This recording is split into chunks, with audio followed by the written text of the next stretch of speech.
Okay, so now you can imagine what's happened is he was on Pleasure Island and everything went to hell, fundamentally. And so he jumped into the water to escape from that, and that's equivalent to plunging into chaos. And so chaos was an escape from pathological tyranny. And now he's tried to go home. So this is the psyche, in its search for maturation, runs into an obstacle, which is the tyrannical element of the Great Father that it cannot cope with, and it trots home, runs home. It's a defeat. Typical part of a hero story is the initial defeat of the hero when he encounters usually either the terrible Great Father or the terrible Great Mother. So this is a retrogressive, Jung would call this retrogressive restoration of the persona. So it's sort of like maybe you're a well-adapted adolescent and you live at home and you're a happy adolescent and everything's good at home, and then you go out to try to be an adult and you fail, and then when you come back home you try to act like a happy adolescent again, but you're not. What you are, in fact, is an unhappy adult. And if you move back to the happy adolescent mode of being, then it's false and pathological.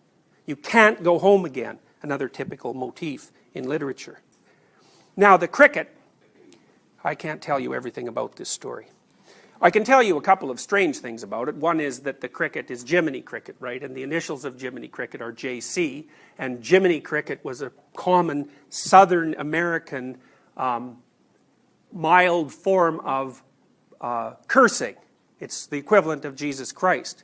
And so you might think, and of course, the cricket is Pinocchio's conscience, and well, so then you might ask yourself, why in the world would a pejorative, mildly pejorative term for Jesus Christ be applied to a cricket who's guiding a puppet into the water to rescue his father from a whale? Why would any of that happen? And the answer to that is, you know why, but you can't say why. You can't say why you know, or what it is that you know. But the mere fact that it makes sense, and it does, is an indication from a Jungian perspective that you're operating at an archetypal level. You understand this. And so I could say, here's an example of why the cricket is a bug. Well, things bug you, right? We say that, things bug me. Well, you should do something about the things that bug you, because that's your conscience calling to you. It's destiny in some sense manifesting itself as an unconscious impulse. That really bugs me. Means, if you can, you should do something about it, because you think about it, man, there's a lot of things out there that might bug you, but lots of them don't. But some of them do. Well, why do those bug you and not the other things? Well, that's a complicated question, but one potential answer to it is that there's part of your psyche that's oriented towards further development. Jung would call that the self. And that's like the totality of everything that you could be. And it's a strange sort of entity in some sense, because it's partly potential, and it's potential that expands across time. But the way that your potential totality calls to you in the present is by placing things in front of you that are your problem.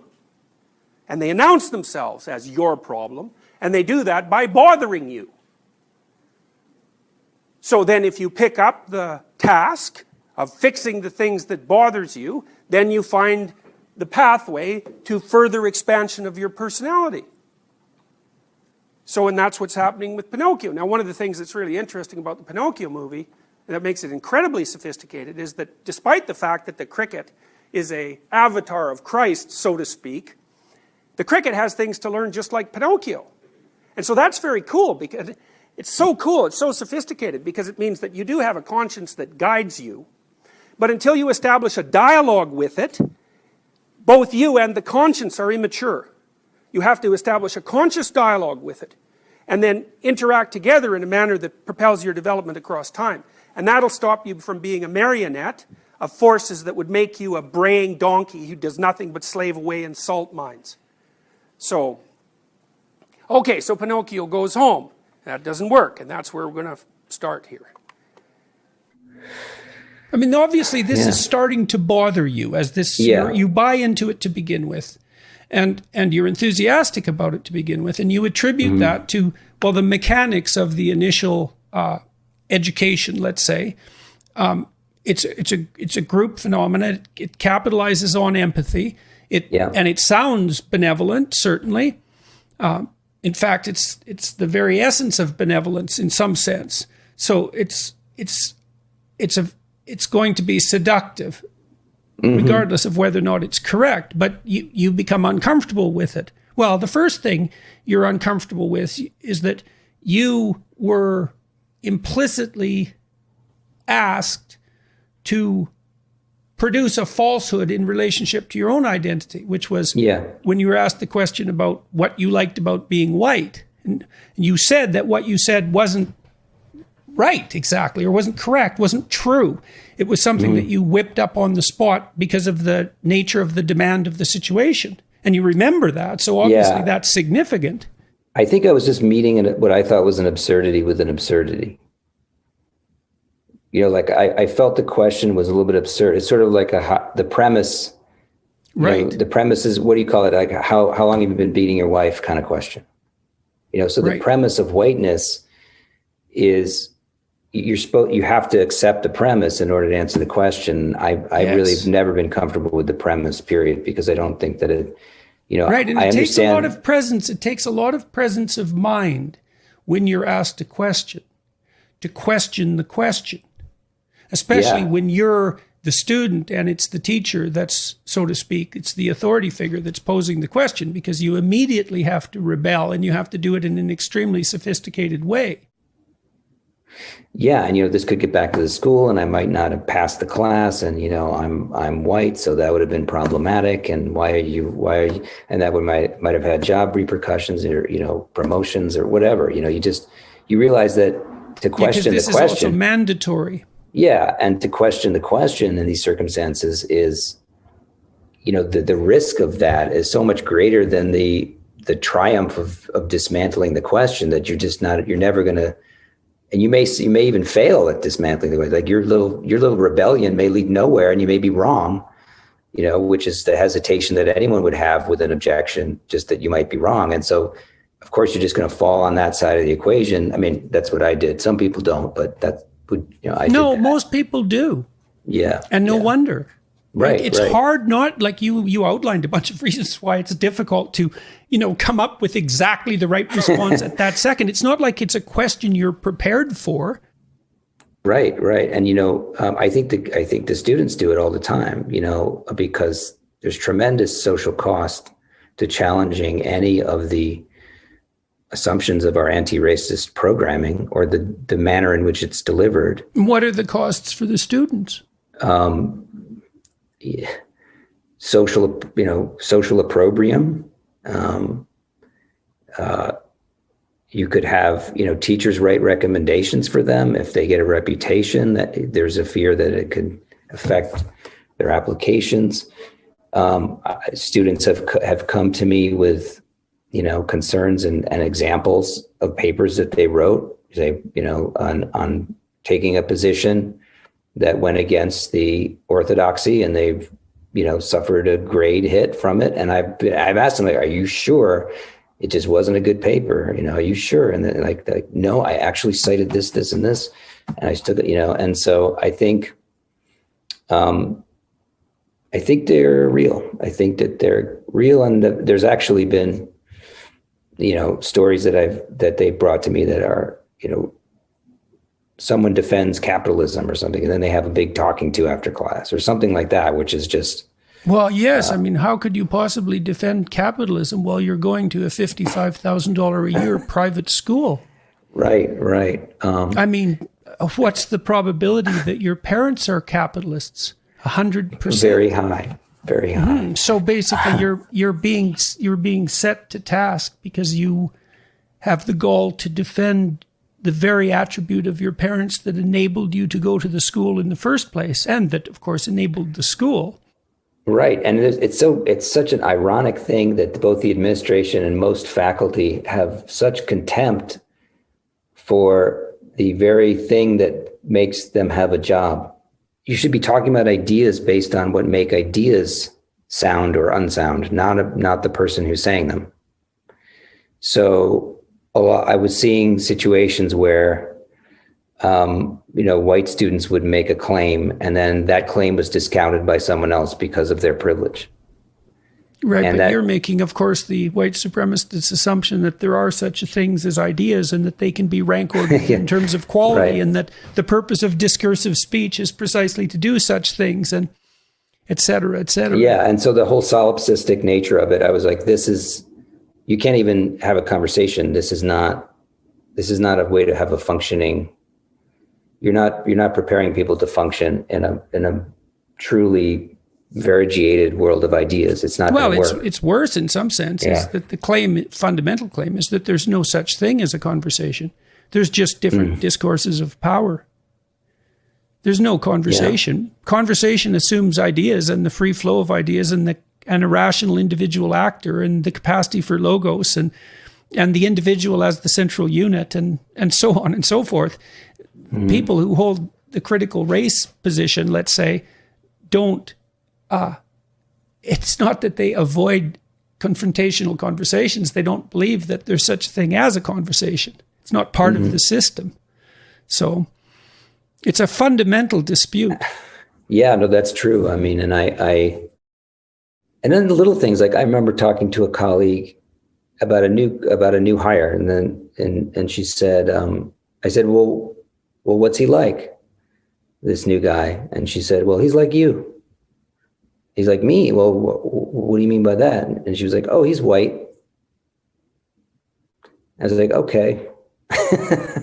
All right. This is not a person that's a total stranger to me either. And I kind of walked away and like, really?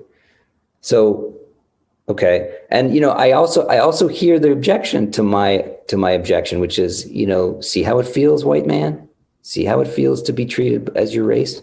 That is, it's a, she might have been trying to teach me a lesson in some sense, like, now you know how it feels. But that's not, okay, that's a point that you're making, but that's not a healthy thing. And that's not good, because it doesn't actually reduce the sum total of misery in the world. Yeah, I mean, yeah. All right, so you're starting to feel disquiet, and you actually make this known. Yes, and I make it known in 2019. I make it known in 2020. I talked to the assistant head. I talked to the head of school. You're married? I'm recently married. I've been married over a year, just over a year. Okay. Do you have any children? No children. No children, but you are married. But I'm married. Okay, so I'm just wondering what you have resting on your jaw. Exactly. Yeah.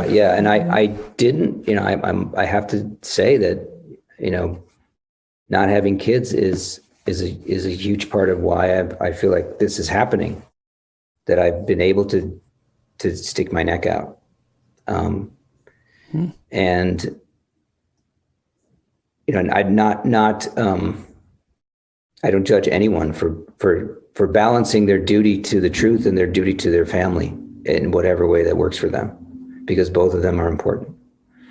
Or to put things at risk, that's a personal choice, and I can't speak to any of that, but I think it definitely, not having mouths to feed and having some savings from my previous job and things, being smart with my money and not spending it unwisely as I had done a decade and a half ago. But I think that helped me to do what I'm doing.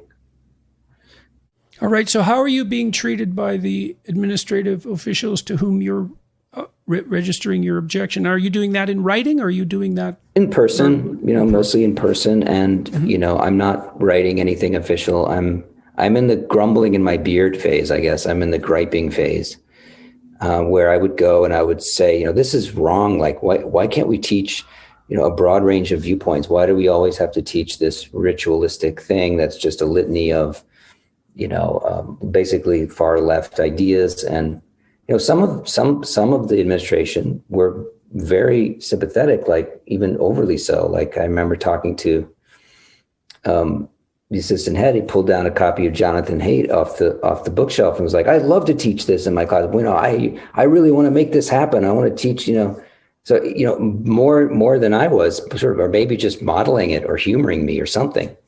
But he had the book. He had the book, that's right. And he knew the book, and he knew where it was on his shelf. I know. So like, but then in public, or in public, in front of the community, not saying nothing about it, right? So I think there's a tremendous amount of preference falsification still going on there, Well, and, you outlined why. I mean, you lost your job. Yeah. So, these are high stakes games, and you make a mistake, and a mistake, you veer outside the realm of acceptable behavior, let's say, and what happens? Well, you get disproportionately punished for it. And there's a moral element to it too, which is, well, there's no bloody way someone like you should be teaching. So not only did we fire you, but we're right to do so. Yeah. So, and that's a very hard thing to withstand, which is something I also want to talk to you about. I mean, confident though you may be, or anyone may be, when your institution sheds you and surrounds that with accusations about the nature of your character, if you're not a complete psychopath, it tends to strike you to your heart. Because there's always the possibility that you're wrong. Right. But I really knew I wasn't, because, coming out, there was this meeting, and I referred to it in the article or my essay, the self-care through an anti-bias lens meeting, which is what kicked off the whole past 2 months for me. It was a meeting where students were ostensibly going to learn how to take care of themselves during the pandemic, how to manage their emotions, how to take deep breaths and cope with things. And in that meeting, after some mind relaxing exercises like meditation and stuff, they put up the white supremacy, aspects of white supremacy culture slide. And that's different than the pyramid, or this is different than the pyramid. And this is, this is a common elements thing. Of white supremacy. Right.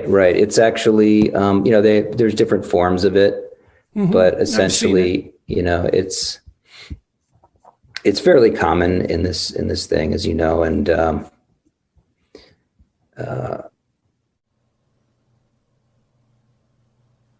so here's some professional and transactional relationships versus relationships based on trust, care, and shared commitments, protecting power versus sharing power, culture of overworking versus culture of self-care and community care, competition and struggle for limited resources versus collaboration and working to share resources.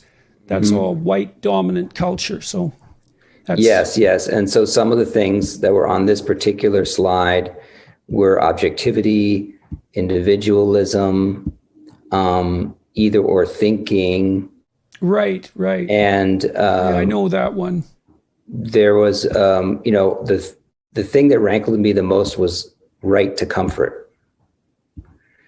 Because, how are you giving a self-care workshop where the 200 kids that are in there in this racially segregated workshop are challenge that they might not, that imagining that you have a right to comfort is associated with a genocidal evil. Kenneth Jones and Tima Oken, Dismantling Racism Workbook, 2001. God only knows what that is, but it's everywhere. The characteristics of white supremacy culture: perfectionism, which is an element of conscientiousness, which is a fundamental trait; sense of urgency, defensiveness, quantity over quality, worship of the written word, paternalism, either or thinking. Notice this is all written in words, by the way. Power hoarding, fear of open conflict, individualism, which seems to be run somewhat counter to the fear of open conflict. Progress is bigger and more. Objectivity, right to comfort. Yeah, it's quite the grab bag of conceptually unrelated items. It's incoherent at every possible level of analysis, as well as being, it's impossible to parody. Yeah. And I saw it, and I had been thinking for a couple months prior to this, because there had been some meetings that really upset me. And I was thinking, well, and my head of school had actually said that if I was in an appropriate forum, I should feel free to ask questions. By this point in the meeting, I think maybe 30 minutes in before this popped up, other faculty had been saying things in the chat area of the Zoom meeting. So, when this is that came anonymous? Is that anonymous in the Zoom chat? No, so they were under their own names. Under their own names, yeah. And so I thought, well, why, when the facilitator mentioned that if you looked at this slide, I think she said, you might have some white feelings. And I said, I just kind of blurted out. I didn't blurt it out angrily. I didn't blurt it out. I don't think I was too upset. Of course, I don't know how it was perceived, of course, but I said, well, what do you mean? But what is a white feeling? What is a white feeling? And what came back was, I think she said something that defensiveness was a white feeling. I said, well, these feelings can belong to people of any race. And, I think that I don't know whether I don't understand why it's being attributed to a particular, the white people. I had, that kind of opened the gates a little bit and kind of broke the ice, I think, because in the chat, other kids started to ask questions. There was a debate about whether I should be allowed to ask the question.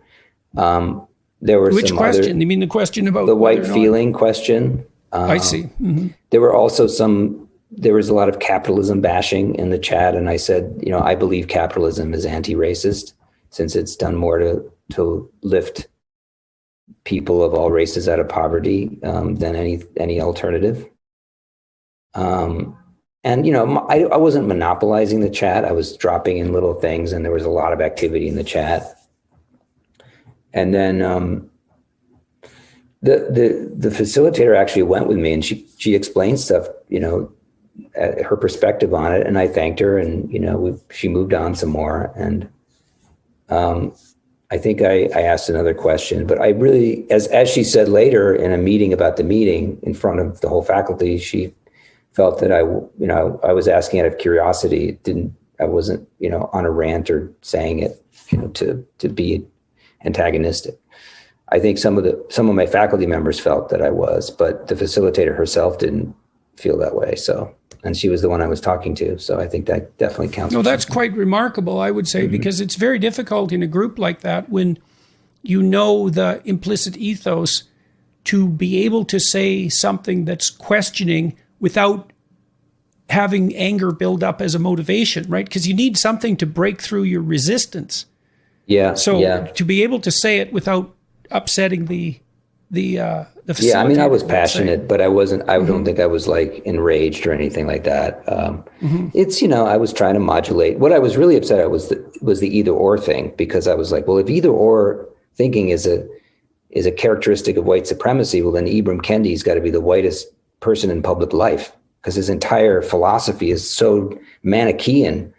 I mean, anyway. But I didn't say that, of course, because that would have been inflammatory. But what I really wanted to do, I've been thinking about an opportunity because I wanted to model for the students that you could ask questions, that someone who was a teacher or someone who was an authority figure could ask a question and it was okay. And how did the students react to it was phenomenal. I mean, I was really gratified, and that they confirmed that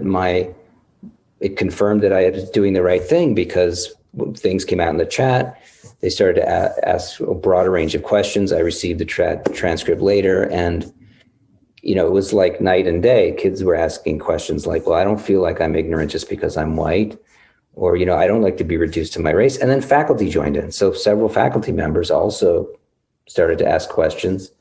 And I don't think the point was that people even necessarily wanted their questions answered in the forum. They just wanted to ask them. Sometimes you don't know what your question is till you ask. Exactly. That's why I think intent is kind of a silly thing, because you never really, it's only an ex post facto explanation if you're called on it. I think like a true question, there may be no intent.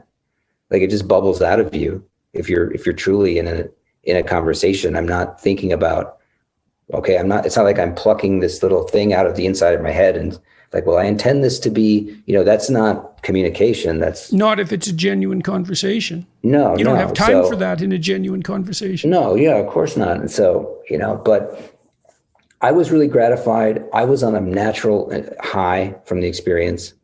Why?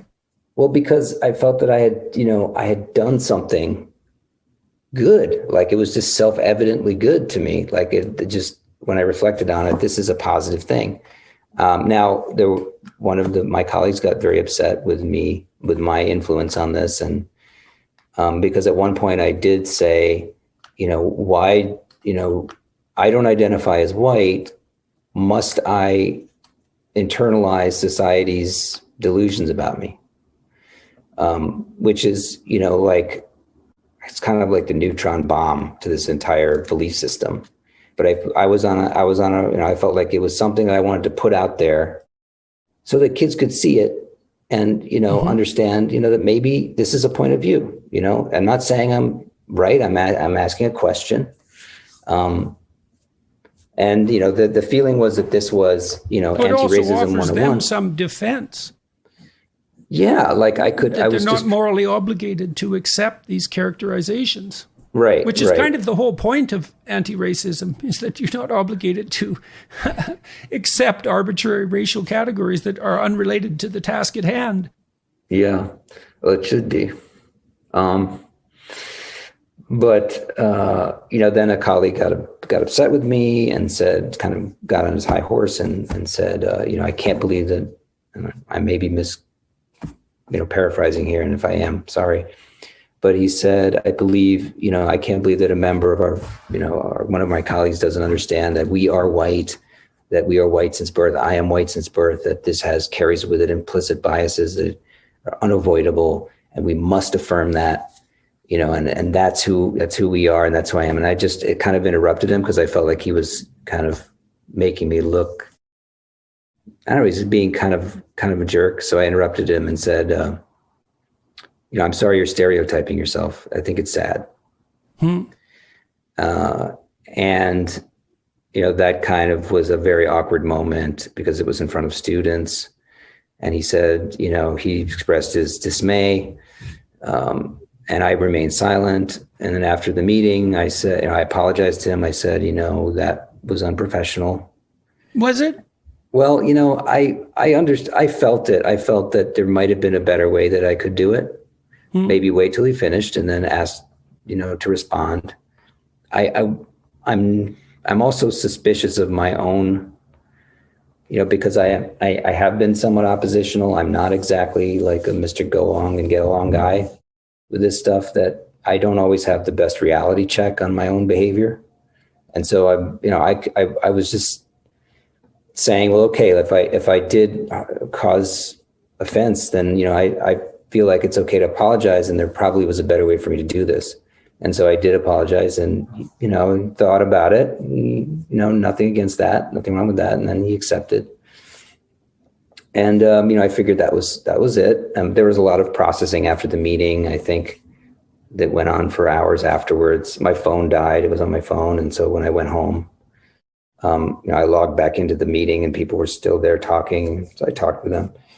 But I underestimated the effect of this because apparently some of my comments, were leaked or transmitted to other people that weren't in the meetings, people that were in the BIPOC meeting, particularly my and BIPOC is Black and Indigenous people of color. So they were having their separate meeting of faculty and students where they received different content. And why was it separate? Just out of curiosity. The rationale, as I can understand it, is so that the groups that have been marginalized won't be exposed to, they'll have their own thing so that they're not exposed to the possible insensitivity of the oppressors. That's the best I can understand the rationale. But it wound up happening anyway because I suppose it would be rude of me to point out that that's somewhat paternalistic. Yeah, that's right. Just as a, observation. That's a good one. Totally. Well, I guess that is a characteristic of white supremacy culture, though, paternalism.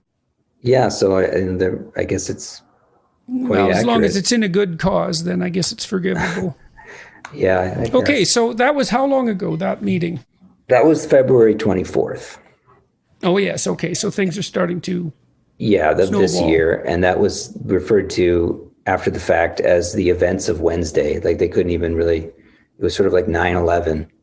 They couldn't actually, they had to come up with a euphemism for it, I guess. So the events of Wednesday. And so they had meetings about the events of Wednesday. And who's they? Well, the Office of Community Engagement, coupled with the Dean of Student Life. And there are dean level positions that exerted a lot of effort and energy, because I did not make their lives easy, to address the things that were said and raised in the meeting, not just by me, but by, lots of different people and students. Students, spoke up as well, and faculty. And so what I found it so interesting, because the day after the meeting, there was an email that was released that said healing resources, resources that will help you come to terms with what happened. And the first healing resource on the list was a CNN interview with a poet named Damon Young.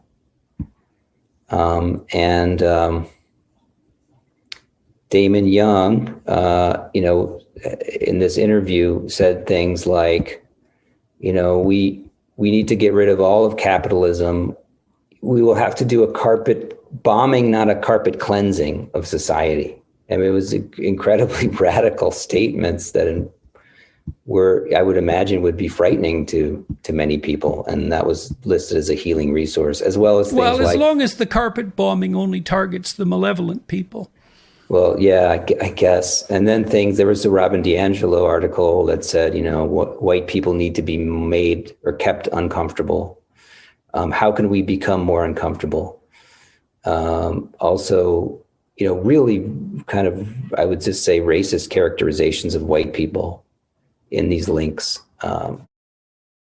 Things like, white people have never had to be guests in this country. And like the Irish, for example. They weren't really white to begin with, though. So yeah.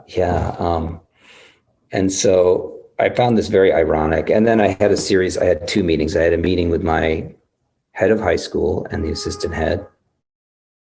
And I had a meeting with the head of the whole school. And then, the head of the meeting with the head of high school. So they called you in at that point? Yeah, I mean, so what's happening around you? Is this growing? Well, yeah, there's a lot of agitation. There's meetings about meetings. There's student diversity council meetings. There's just a lot of agitation in the community, I would say, and meetings about meetings. So some of the things that would happen would be in the end, as the week continued, there was a faculty meeting about it.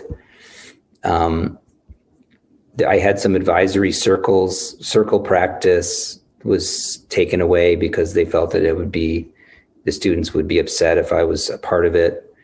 So the dean had to run my advisory. Advisory circle is what? Well, it's a practice that we've started this year where activities where you put up a slide and you talk about an issue, and then everyone has to go around and speak one by one about a question, and then you kind of do it around twice. And then, this is to sort of manage discussion. And I've done a couple of these. You're persona non grata at this now because of your toxic influence on the students? Right, right. Or the and toxic influence of your presence? I got an email saying, under current circumstances following yesterday's meeting and your role in what transpired, I've asked you to recuse yourself. Then, there were subsequent meetings. There was a faculty meeting. I think at that faculty meeting, a colleague said, well, this could be terrible. This could undo everything we've ever taught them, which I thought to myself, please, I hope so. And there was... How are you reacting to all this? Well, I'm on a natural high. I mean, I know that I feel like this is something that I've finally done to open up something, like some daylight. And I all of this churn is going on around me, but I'm going about my day. I'm teaching my classes. I did feel the need to address my classes. So I said at the beginning, I am an anti-racist. I want you to feel safe. And then I would just sort of teach the class. And then I was told not to address it with the class, with anyone in the classes. With regard to teachers and students in private and public institutions, high schools, junior highs, elementary schools, in your state and across your country, what do you see this, if anything, what does this indicate? Well, I have hopes. I feel that if students can, if the type of, willingness to ask a question in response to some of these, what I consider to be indoctrination, frankly, at other schools. And you think that's happening at other schools? Yeah, it's no question because of the calls that I've received and the conversations I've had with people all over Pennsylvania, Virginia, Maryland, New Jersey. Their parents are very concerned with their children. They've seen it because of the pandemic through the Zoom classes. They've witnessed what's being taught to their kids, and they're very, very concerned. And they have specific receipts to back it up. And they're sending me curriculum. So I have. This is not simply a rarefied independent school problem. This is happening at school boards and districts all over the country. A lot of it spurred by the George Floyd killing and the reaction to it. I believe it was taken as an opportunity to redress that with misguided. Yeah, an opportunity for what? It's like I'm trying to figure out, I keep trying to figure out, because I've been concerned about this for a long time, and I still can't get to the bottom of it. It's like I don't understand exactly. I know there's a resentment element to it, but I can't understand exactly what's driving this and why it's, despite the fact that it's clearly the view of a very small minority of people, perhaps 5%. That's what the surveys seem to indicate. Mm-hmm. I cannot understand why it's making the headway that it's making at the rate that it's making and what it's really aiming at. What do you think about that? Like, what's your sense? Because obviously it's bothering you. Yeah, I think I have a sense why, and maybe it's a theory. It's not just my theory, but I've seen it in other places or hinted at in other places. I think when you sort of, over the past few decades, you have a gradual sort of leaching from the soil of society of sort of a moral sense, a moral tradition, moral grounding in, long religious traditions. Essentially, when they depart from the public sphere, it leaves a kind of vacuum. And, wokeness is a way to sort of paint by numbers moral righteousness, and it gives people the sense that they're good people. I think people have an almost, I don't know whether it's evolutionarily based, but they have a need to have a moral character and sense of themselves. And if something comes along which is going to offer that and give you that thing, well, then there's a tremendous hunger for it. So people will adopt it quickly. And so you can have, a very small percentage of the population that's pushing it can have a real powerful outsized influence. Do you have a traditional religious belief of any sort? And are you a practicing religious person? I am. It's a really good question. I was raised Catholic, and I have lapsed. I have a joke that I use sometimes. I'm so lapsed, I'm prolapsed. But basically, I was a functioning agnostic, then atheist, but I don't feel like I really need a lot of God, but I do need to have something which is like a conscience. Like, I guess I believe in a conscience.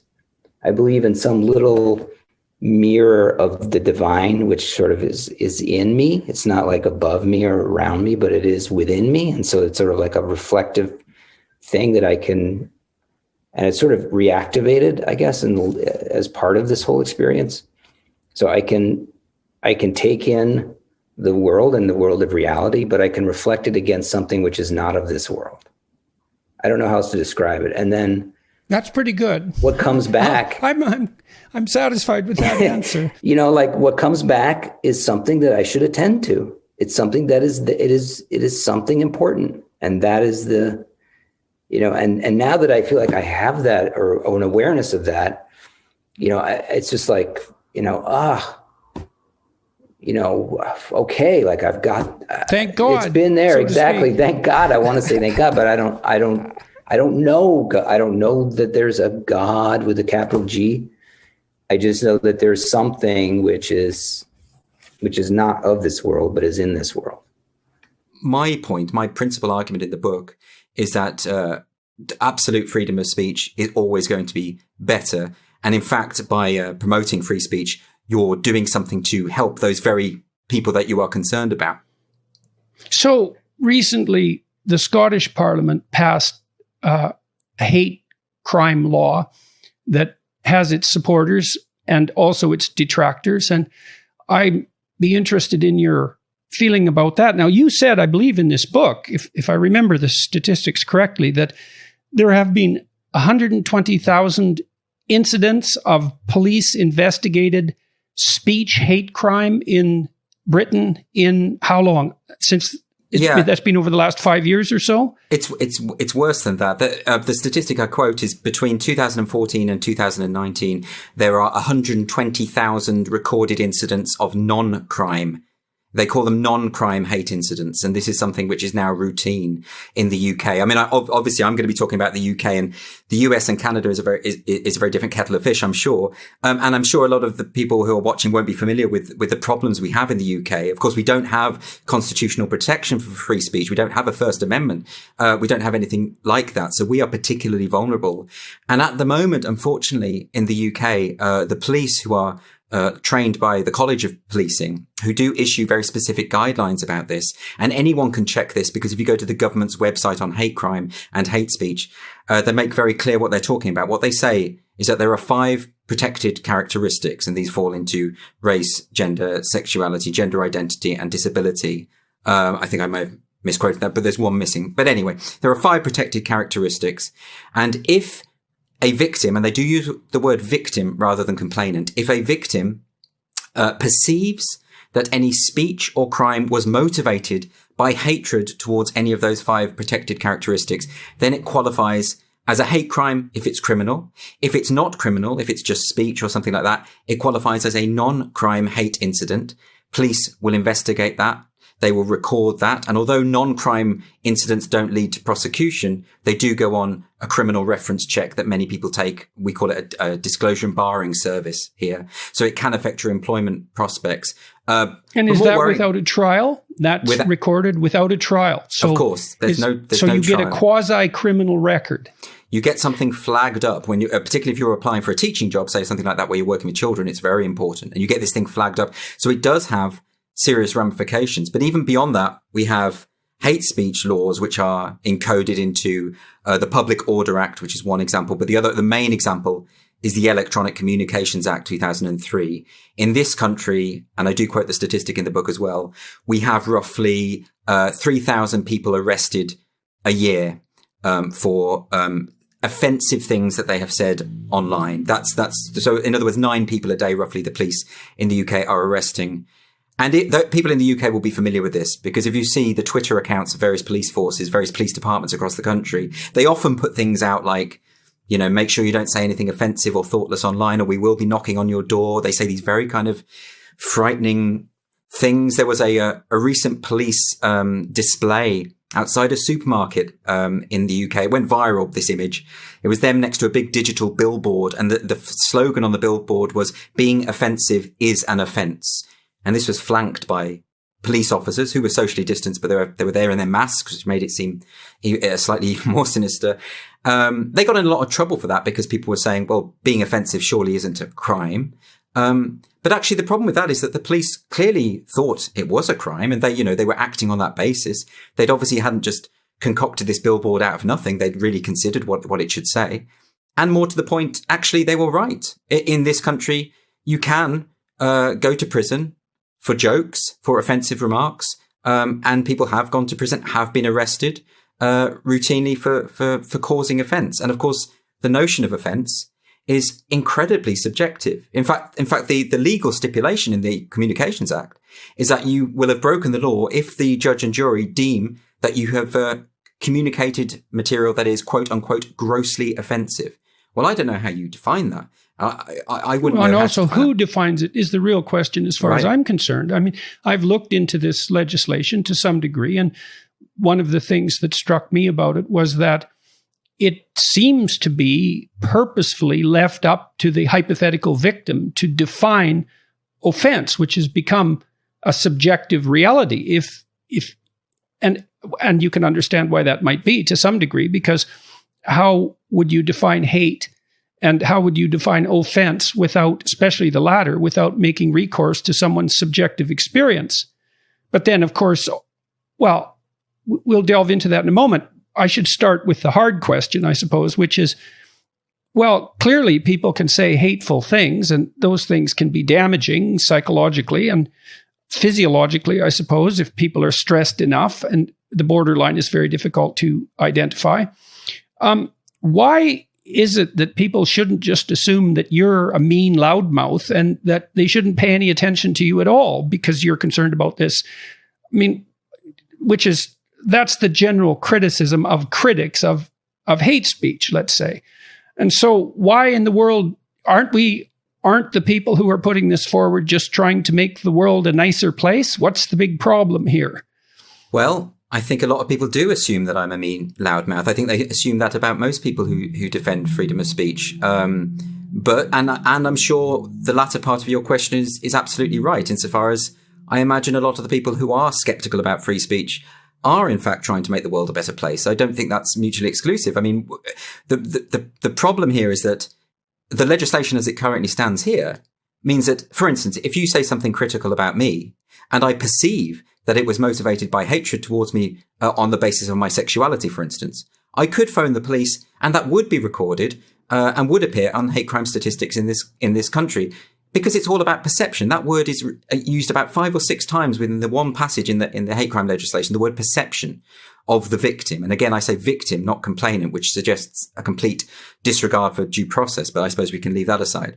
But the most common and the most frightening misconception I have found when it comes to people defending free speech is that they are doing so because they want to have the right to say appalling things about people with no comeback whatsoever, and they want to go back to some imaginary good old days, where you could just be casually homophobic and racist and sexist and all the rest of it, and no one would call you out for that. Now, I don't know anyone who falls into that category, and most people who are advocating for free speech are doing so precisely because they are aware that in countries where free speech protections are meager, minorities tend to suffer the most.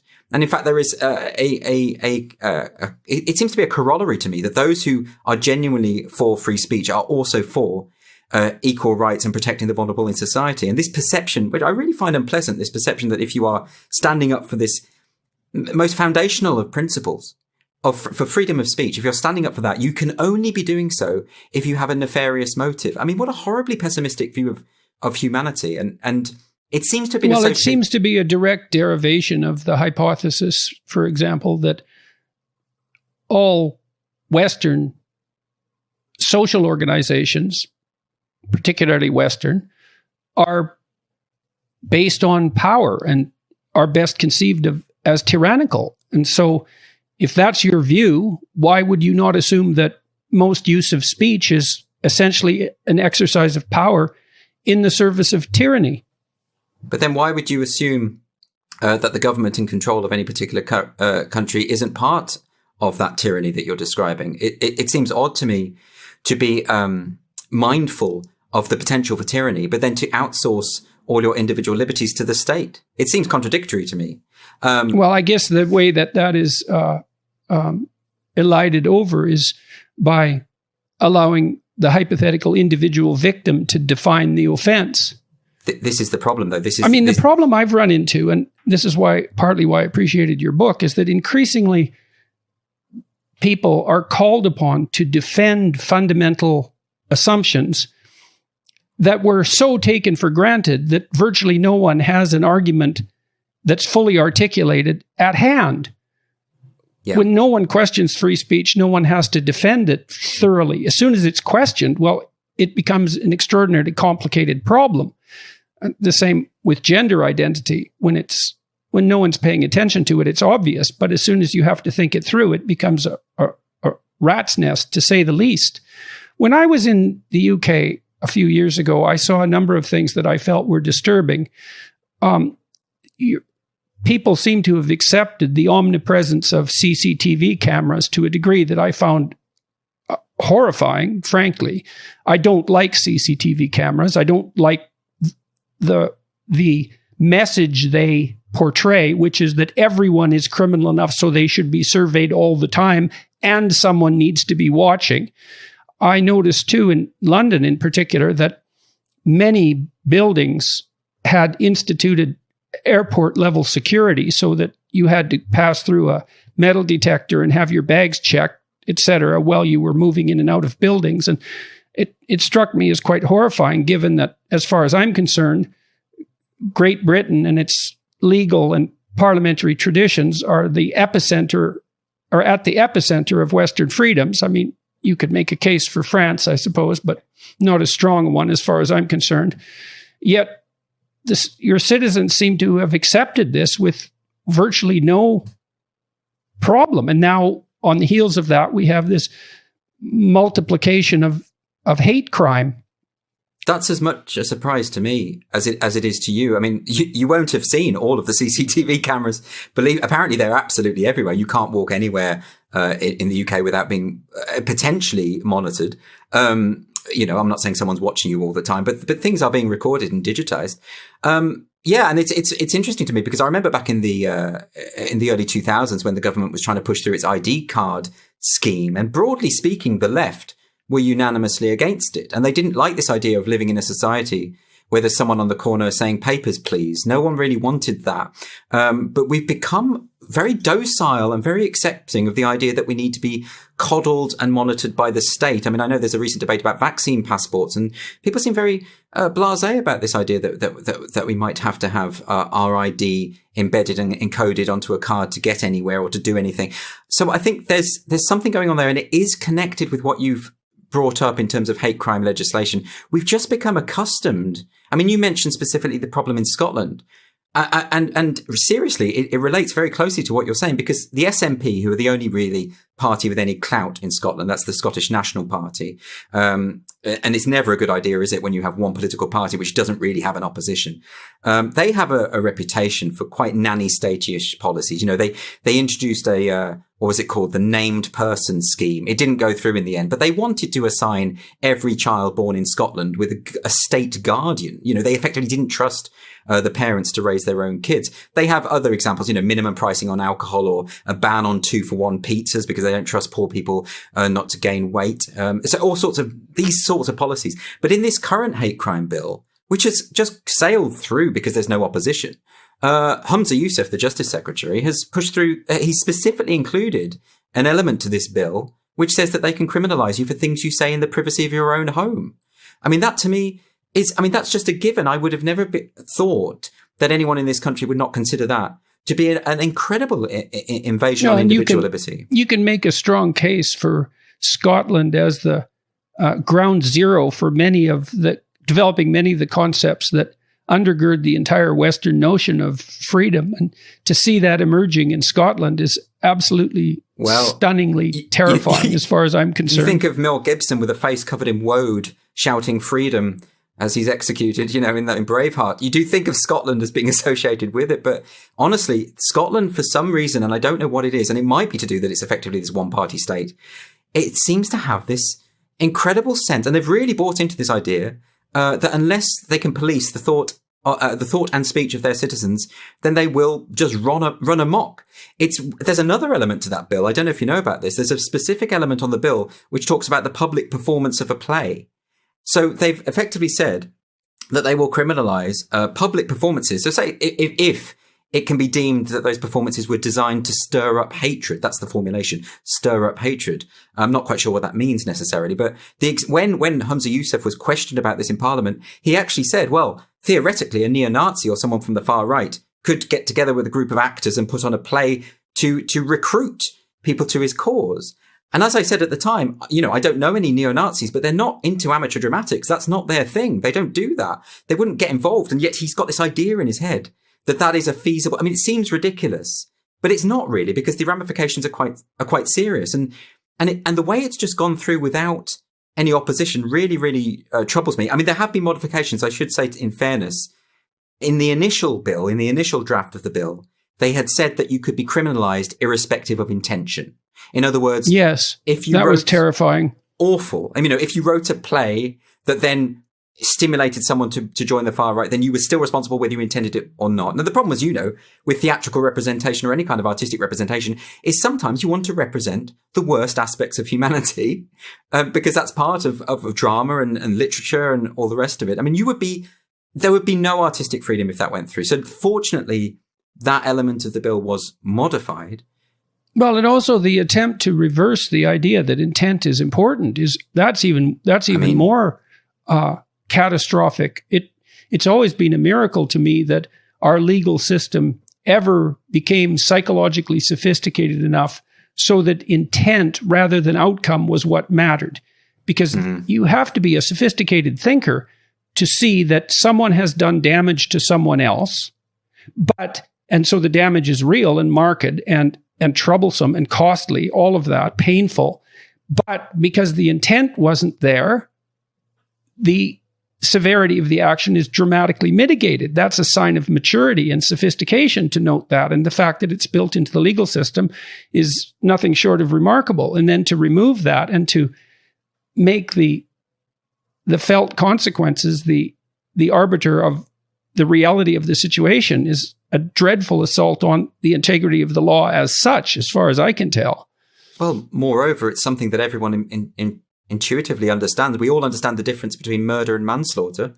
We all understand that intent actually does, like you say, escalate the severity of a crime, and it's bigger than that, isn't it? It's because this idea that intention doesn't matter is actually built into so much of this, what we call social justice discourse. If you think of critical race theory, it's just a given that there are racist structures, and you can be racist without intending to be racist. And I really do dispute that, because I think in order to be racist, intention has to be at the heart of that. Otherwise, it's incoherent to me. Why were you motivated, you guys, to do No Safe Spaces? And what exactly is it examining? It's examining free speech, which alone, I mean, first of all, everybody involved in it, all the directors, the writers, the producers were fantastic people. People I really admire and adore. And originally, it was with me, and then very early on, they said, "Would you like to do it with Adam Carolla?" And I don't know if your viewers are able to perceive this, but we really do adore each other and respect each other. And so the thought of doing this with Adam was, I was excited, and it turned out that I had every reason to be excited. It's a great chemistry that we have. Just to hear Adam describe how different our backgrounds is worth the price of admission, which he does most of the time when we go public. Adam, why don't you give a brief review of how different our backgrounds are? Well, first, our similarities. We're both over 6 foot, and that's where it ends. Dennis is, a New York, he's an East Coast guy. I grew up in North Hollywood, California. Dennis is a scholar. I was put on academic probation at a junior college. Dennis likes symphonies. I like prog rock. He likes gefilte fish. I like Philly cheesesteaks. Where does it end, Dennis? Well, what about the religious difference? Oh, yes. He's a very religious Jew. I'm essentially atheist / pagan. Okay, so let me ask you another question. So when I look at political surveys, I see that there's a very limited number of people on the right that you could describe as extremists, and there's a very limited number of people on the left who appear to support the more extremist leftist propositions. And so I do believe that in some sense, it's more difficult for people on the left to draw distinctions between acceptable leftist ideas than it is for people on the right. I mean, on the right, you draw the line with claims of racial superiority. On the left, there's obviously trouble brewing on the extreme, but defining exactly where it is and drawing a border around it seems to me a relatively complex task. And well, you asked me why I got in trouble. I mean, I got in trouble because I said, well, I'm not sure where to draw the line, but that particular law, compelling speech, with its implicit theory of identity, that's gone too far as I'm concerned. But, you know, the fact that caused so much trouble, I think, is indication of the fact that it's difficult to draw the line. And so, well, I'm interested in both your comments about that. Well, I think you're on to something with the extreme part of the right-wing party is pretty definable. And I think most reasonable people agree that the farthest right, Jews shooting laser beams into the sky and shooting down satellites or whatever crazy stuff comes out of QAnon or sort of far-right stuff, racial things of that nature. I think we can all agree that that's pretty definable and that most people on the right will not cross that border. And William Buckley helped with that, wouldn't you say? I would.